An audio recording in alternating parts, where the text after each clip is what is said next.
OBC महासभा के राष्ट्रीय core committee सदस्य एडवोकेट धर्मेंद्र सिंह कुशवाहा ने प्रेस विज्ञप्ति में बताया कि कुछ दिन पूर्व पश्चिम बंगाल के उच्च न्यायालय के द्वारा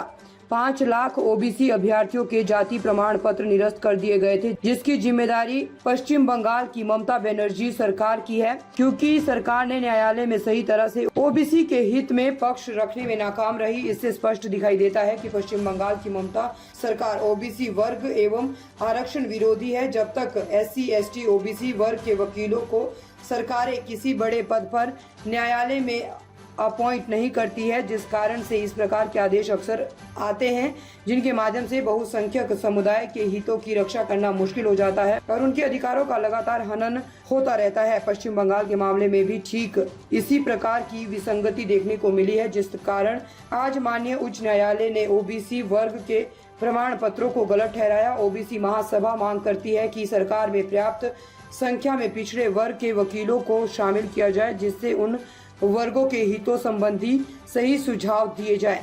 मैन जी, वेस्ट बंगाल में ओबीसी का क्या मामला है? अभी हाल ही के दिनों में पश्चिम बंगाल के उच्च न्यायालय में 5 लाख ओबीसी छात्रों के जाति प्रमाण पत्र निरस्त किए गए, जिसका मूल कारण पश्चिम बंगाल की ममता सरकार के द्वारा अपने ओबीसी के हित में पक्ष न रखना और मजबूती से तथ्य न रखने का कारण रहा। इससे स्पष्ट दिखाई देता है कि पश्चिम बंगाल की ममता सरकार पिछड़ा विरोधी है, आरक्षण विरोधी है। और इसी प्रकार से लगातार जिस प्रकार से मध्य प्रदेश में भी हाल ही के दिनों में 27% आरक्षण दिया गया और न्यायालय में सही तथ्य ना रखा गया, ये आदेश ऐसे ही आते रहेंगे जब तक कि SC ST ओबीसी के एडवोकेटों की नियुक्ति नहीं होगी।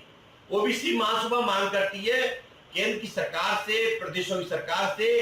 कि जहां भी ओबीसी के हक अधिकारों की न्यायालयों में चुनौती दी जाती है या वो मामलों पर रहते हैं, उसमें SC ST ओबीसी के